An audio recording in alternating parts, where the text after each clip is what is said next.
এখানে কয়েকজন লোক ছিপ নিয়ে মাছ ধরতেছিল। হঠাৎ করে বিদ্যুৎ ঝড়ে গতিতে এসে পানিতে পড়ে। মনে হয় যেন এক বিশাল দৈত্য পানিতে পড়ল।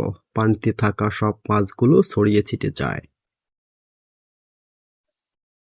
এখানে পাহাড়টিতে হঠাৎ করে এক বিশাল অচমকানো বিদ্যুৎ এসে পড়ে। দেখে যেন মনে হয় পাহাড়টি ফেটে এক বিশাল অগ্নিকাণ্ড বাইর হয়ে আসে।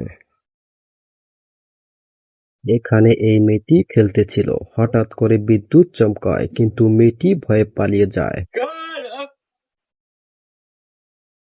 এখানে ছেলেটি ভিডিও বানাতেছিল। দেখে মনে হচ্ছিল সে হাত তুলে জাদু দেখাতে চাইছিল। ভাগ্যক্রমে হাত ওঠার সাথে সাথে হঠাৎ করে বিদ্যুৎ চমকায়। ছেলেটি ভয় পেয়ে পালিয়ে যায়।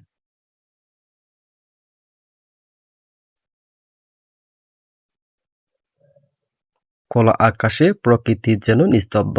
হঠাৎ করে অচমকানো কোনো বিদ্যুৎ এসে পড়ে এক গাছে। দেখলে মনে হবে যেন গাছটি দুই ভাগে দ্বিখণ্ডিত করে দিয়েছে।